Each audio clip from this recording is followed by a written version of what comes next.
केंद्रीय मंत्री प्रहलाद सिंह पटेल ने बिछिया विधानसभा से भाजपा के डॉक्टर विजय आनंद मरावी के पक्ष में मतदान की अपील की।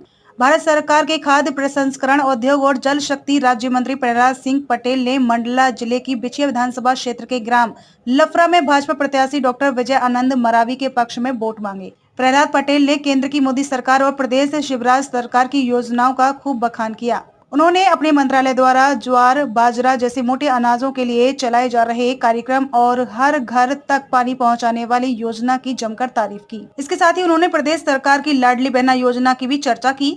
कमलनाथ पर हमला करते हुए उन्होंने कमलनाथ को थका हुआ नेतृत्व बताया। यह थका हुआ नेतृत्व है, इससे बहुत अपेक्षा नहीं करनी चाहिए, इनके भ्रम में पड़ना नहीं चाहिए। कांग्रेस पर हमला बोलते हुए उन्होंने कहा कि एक रावण बिना युद्ध लड़े बोलता था कि मैं जीतूंगा। ये बिना चुनाव लड़े लोकतंत्र का अपमान क्यों कर रहे हैं। मैं कह रहा हूं कि मुझे विश्वास है कि 2023 में सरकार हम ही बनाएंगे। 2023 में सरकार का नेतृत्व करने के सवाल पर वो नर्वदेहर कहकर मुस्कुराते हुए आगे बढ़ गए।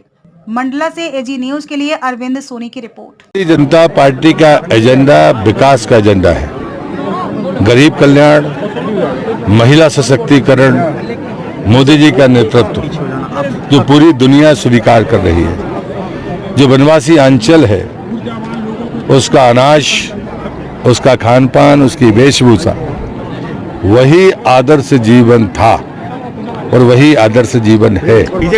मोदी जी ने श्री अन्न को, जिसको लोग मोटा अनाज कहते थे, आज पूरी दुनिया उसको मांग रही है और मुझे लगता है कि ये वास्तव में हमारे जनजातीय क्षेत्रों का इससे बड़ा और मान नहीं हो सकता। ये मान बढ़ाने का काम प्रधानमंत्री मोदी ने किया है। उसके पहले सद्य अटल जी थे, तब उन्होंने वनवासी क्षेत्र के लिए आदिवासियों का मंत्रालय बनाया और डोनर मिनिस्ट्री बनाई।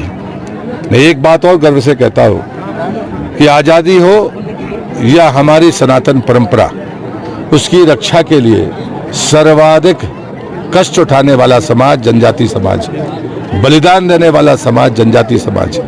और इसलिए मुझे लगता है कि विरासत पर गर्व करना भारतीय जनता पार्टी का संकल्प है।